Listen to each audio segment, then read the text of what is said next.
Du må gerne bare køre den. Ja.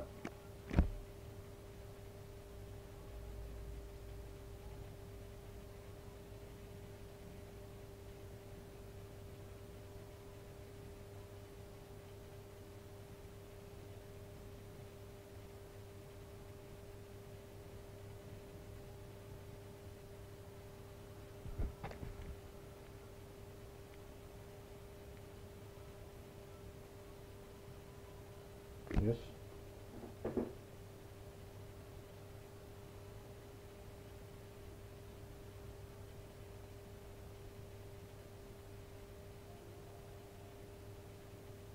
Jeg tabte over det, men ligger inde bag, der ligger med. Det er præcis.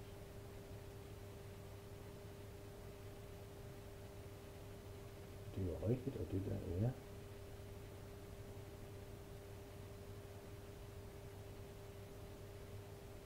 Og hvad er åbent med din pil nede i proceslinjen? Jeg vil lige prøve at tage din mus her. Det ligger der.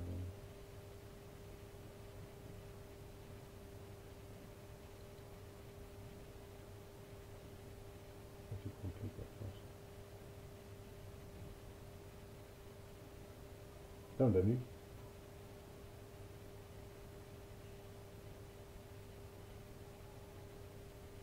Nu er det sådan, at vi kigger programmet optaget. Prøv lige at... har du Outlook åben? Prøv at lukke Outlook. Prøv lige at lukke Outlook. Det behøver ikke nødvendigt, men det synes jeg jo burde ikke være nødvendigt. Kan du gøre det? Bare lige for...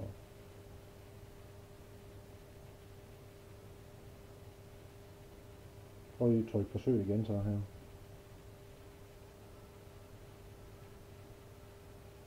Okay. Prøv at trykke på åben Outlook. Prøv at åbne din Outlook.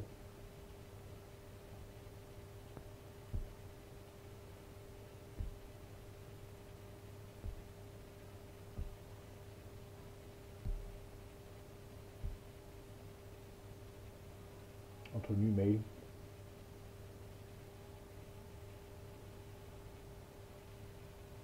Og det er den du plejer at have, ikke? Ved du det?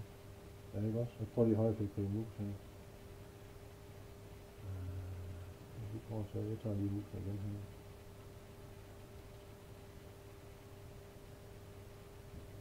Det er fint. Der er noget anderledes i hvert fald i forhold til... Jeg ser på en til at prøve at gå ind på dit website. Prøv lige at åbne website igen. Har vi den liggende i stedet? Fordi jeg skal se om du rent faktisk... Nej, e-mail, den der du havde der, ja. Den der. Lad os lige prøve at se, hvad der rent faktisk er sat på her. Okay, den er noget anderledes.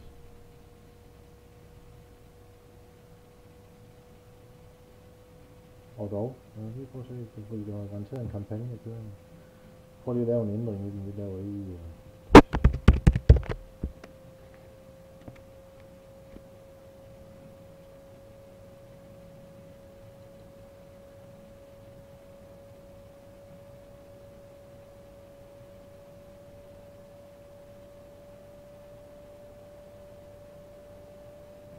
Prøv at lade Outlook være åben. Det er Outlook, der har været. Helt af. Nej, den overstår ikke noget. Jeg tager lige fat i logfilen, Christian, hvis det er ok for dig. Kan man have, at man kommer ind i stifinderen på... ja. Okay, så går vi ind i...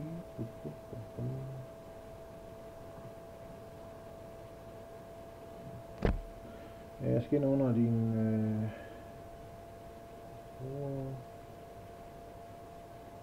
det er sikkert dig her. Data.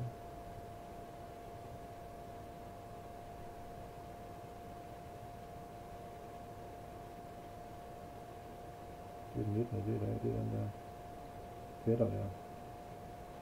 Papir. Så hvis du kan gå tilbage til... det er den der. Der er virkelig svært ved den der version af Outlook. Det er